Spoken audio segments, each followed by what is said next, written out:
Sábado de la 32ª semana del tiempo ordinario. Lectura del Santo Evangelio según San Lucas. En aquel tiempo Jesús dijo a sus discípulos una parábola para enseñarles que es necesario orar siempre, sin desfallecer. Había un juez en una ciudad que ni temía a Dios ni le importaban los hombres. En aquella ciudad había una viuda que solía ir a decirle: «Hazme justicia frente a mi adversario».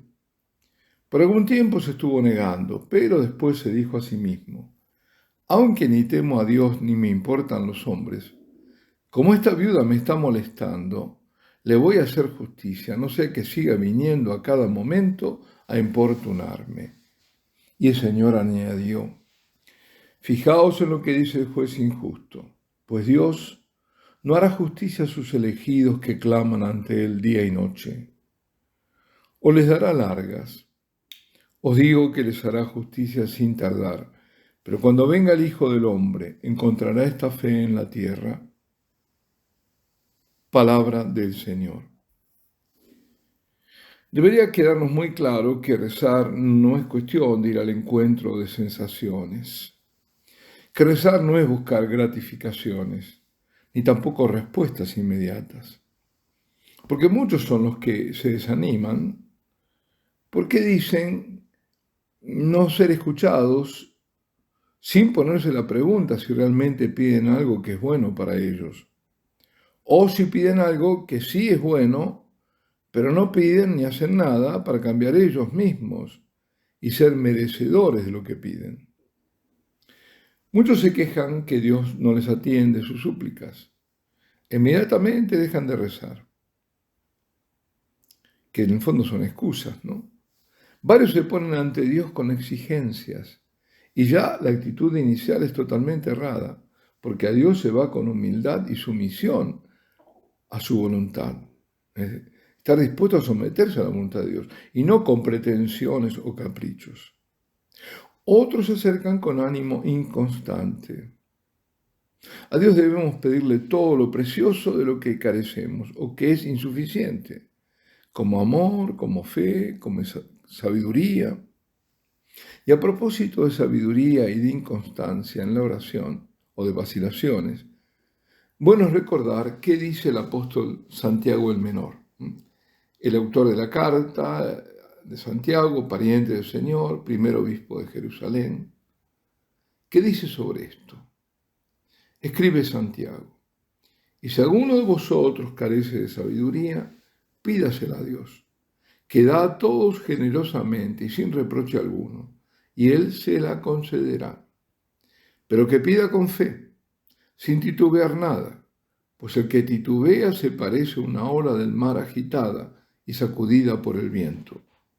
No se crea un individuo así que va a recibir algo del Señor. Es un hombre inconstante, indeciso en todos sus caminos». Pedir con fe, sin titubear. Creo recordar que fue Luis Pasteur quien dijo que cuanto más conozco, más se asemeja mi fe a la de un campesino bretón. Y agregaba: y ya cuanto más y más avanzo en la ciencia, entonces mi fe es como la de una campesina bretona. Pues mi madre tenía esa fe, la de una campesina bretona. Recuerdo ya anciana, ¿no? Tuvo infarto de rodilla y la pasaba mal. Lo tuvo, no podía ni caminar, nada. Había que operarla, creo. Y lo tuvo hasta que le llevé una estatua de Rosa Mística, una grande era, de esas que hacen que vienen de Alemania. Apenas entró a la casa, la estatua de la Virgen, mi madre le pidió con fe segura que por medio de la Virgen Dios le diera la sanación. Y le fue concedido y de inmediato. Es también de Pasteur la frase que un poco de ciencia aleja de Dios, pero mucha ciencia devuelve a Él. Luis Pasteur, por lo dicho por él mismo, creció en su fe a medida que crecía su conocimiento, que no era simple ciencia, sino sabiduría.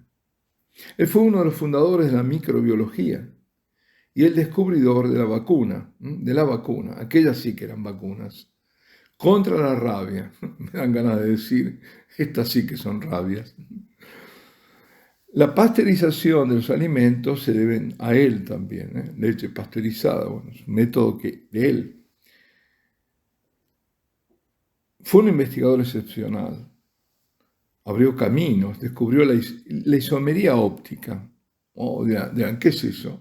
¿Con qué se viene? Bueno, creo que es fácil de comprender, lo voy a decir. Y de paso lo hago para admirar la naturaleza y el genio humano iluminado por Dios. Pasteur había producido en laboratorio el ácido tartárico. Es un ácido que se lo encuentra en la naturaleza. Un ácido que se lo encuentra especialmente en la uva y que tiene muchos usos, sobre todo en la industria del alimento. Se usa como conservante y como acidificante, entre otras cosas, pero tiene muchos. Cuando uno va a ver los ingredientes que contiene el alimento, a veces se puede ver que aparece ácido tartárico. Si es que no aparece bajo un código E, con un número, ahí ya. Pues Pasteur vio que cuando una solución de producto natural, del tartárico natural, era atravesada por la luz se polarizaba. Pero cuando se hacía lo mismo con el ácido tartárico sintético de laboratorio, no ocurría ese fenómeno.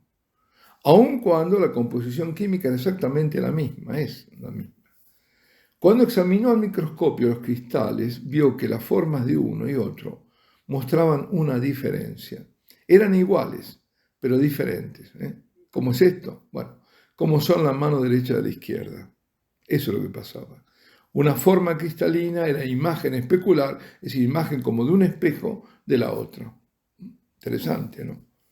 De Pasteur se cuenta también que ya anciano iba en el tren rezando el rosario. Oración de perseverancia, si la hay, ¿eh? Y un joven universitario, petulante él, se puso a hablar con él y como quien no quiere la cosa, a tratar de convencerlo que había que dejar las supersticiones por la ciencia y le recomendó leer un libro. El sabio le dijo que le agradecería tener ese libro y le pasó su tarjeta, en la que se leía Louis Pasteur, Instituto de Ciencias de París. Bueno, yo creo que es imaginar, ¿no?, la vergüenza de este joven, porque el nombre científico era ya muy conocido. Está también la historia contada por el mismo Beato Ozanam, quien en su juventud fuera un idealista socialista. Tenía él 19 años cuando ocurrió esto, son sus palabras.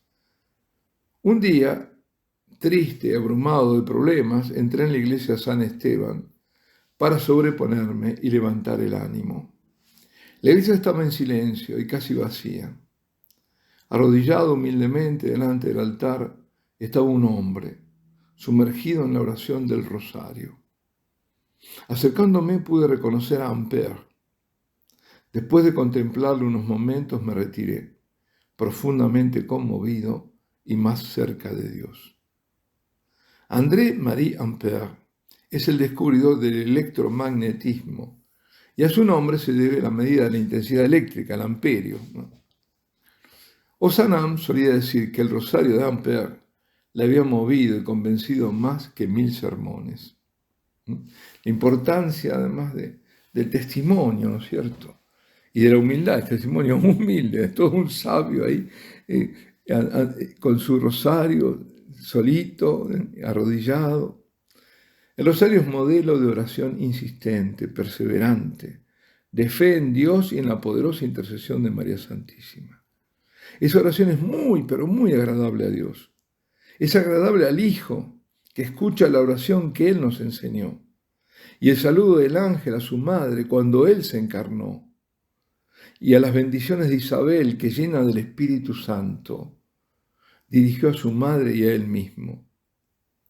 Esa oración en la que pedimos la intercesión en todo momento de aquella a quien Dios hizo mediadora de las gracias, de esas gracias que vienen del Hijo y que hizo nuestra abogada y que hizo nuestra corredentora.